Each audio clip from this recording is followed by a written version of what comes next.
आज से 600 वर्ष पहले कबीर साहिब जी इस पृथ्वी पर अपनी हंस आत्माओं को मोक्ष देने के लिए आते हैं और ज्ञान और मंत्र देकर सतलोक की प्राप्ति करवाते हैं। इसी समय एक दिन पूर्ण परमेश्वर कबीर साहिब जी अपने शिष्य काशी नरेश राजा वीर सिंह बघेल को सत्य नाम की दीक्षा देने के लिए महल को जाते हैं। महल जाने के बाद कबीर साहिब को पता चला कि वीर सिंह बघेल शिकार पर जाने के लिए तैयार है। गुरुदेव, आज कृपया आप भी शिकार पर हमारे साथ चलिए। राजन, अगर मैं आपके साथ चलूंगा तो आपको कोई शिकार नहीं मिलेगा। राजा के बार बार निवेदन करने पर कबीर साहिब राजा के साथ शिकार के लिए चल पड़े।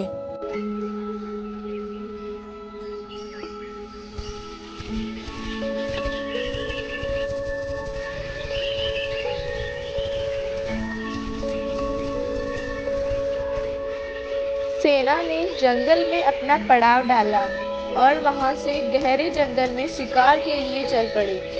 गर्मियों का मौसम था और दोपहर निकल चुकी थी। कोई शिकार नहीं मिला और सेना के साथ में रखा जल और भोजन सब कुछ खत्म हो चुका था। सभी भूख और प्यास से व्याकुल होने लगे।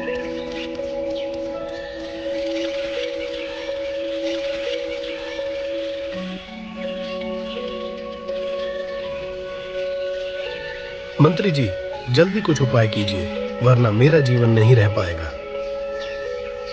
क्षमा करें राजन, हमने चारों तरफ सैनिक दौड़ा कर देख लिया है। आसपास कुछ नहीं, हमारा पड़ाव काफी दूर रह गया है। राजन, उस सामने वाले पहाड़ पर एक बगीचा है और वहां पानी भी है। वो पहाड़ तो वही है जहां हमने पिछली बार पड़ाव डाला था। उस पर तो कोई बगीचा नहीं था। भाई, साधु संतों की बात पर विश्वास नहीं करना चाहिए। एक बार वहां चलकर भी देख लेना चाहिए। सैनिकों, जरा देख कर आना।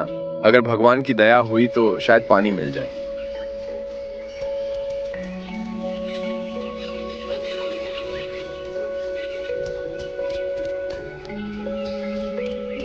दो घुड़सवार पहाड़ की तरफ गए।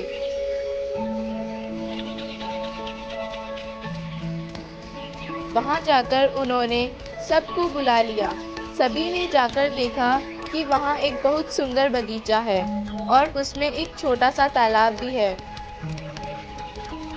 क्या बात है, ये तो भगवान की ही दया हुई है। सभी अचंभित थे कि यहाँ सूखे पहाड़ पर इतना सुंदर बगीचा कहाँ से आ गया। गुरुदेव, इतने स्वादिष्ट फल तो मैंने आज तक नहीं खाए। सभी ने पानी पिया और फल खाए। फल भी बहुत स्वादिष्ट थे। कई घंटों के आराम के बाद सभी वहां से चल पड़े।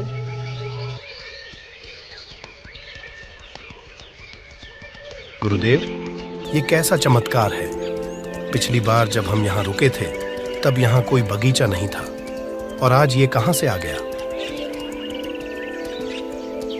अरे ये क्या, वहां तो कुछ भी नहीं है। वह बगीचा कहाँ गया? सभी ने मुड़कर देखा तो वहां ऊपर खाबड़ पहाड़ के सिवाय कुछ नहीं था। जहां से वह आया था वही चला गया। मतलब वो बगीचा हमारी प्राण रक्षा के लिए ही आया था? हाँ राजन, वह सतलोक से आया था और इसीलिए उसके फल इतने स्वादिष्ट थे। सभी को बड़ा आश्चर्य हुआ। कबीर साहिब का शुक्रिया अदा करने लगे। इस चमत्कार को देख सभी कबीर साहिब से दीक्षा प्राप्त करना चाहते थे। अब सीधे महल चलो और वहीं सबको दीक्षा दूंगा। राजा का काफिला नगर को आ गया।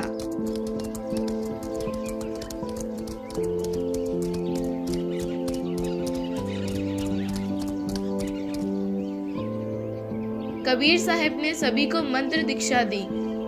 राजन, आज से ये प्रतिज्ञा करो कि कभी भी शिकार करने नहीं जाओगे। जैसी आपकी आज्ञा गुरुदेव। आज से प्रतिज्ञा लेता हूँ कि मैं कभी भी शिकार पर नहीं जाऊंगा। ये 2D एनिमेशन संत रामपाल जी महाराज के सत्संग प्रवचनों का अंश मात्र है। संपूर्ण आध्यात्मिक ज्ञान प्राप्त करने के लिए अवश्य सुनिए संत रामपाल जी महाराज जी के मंगल प्रवचन।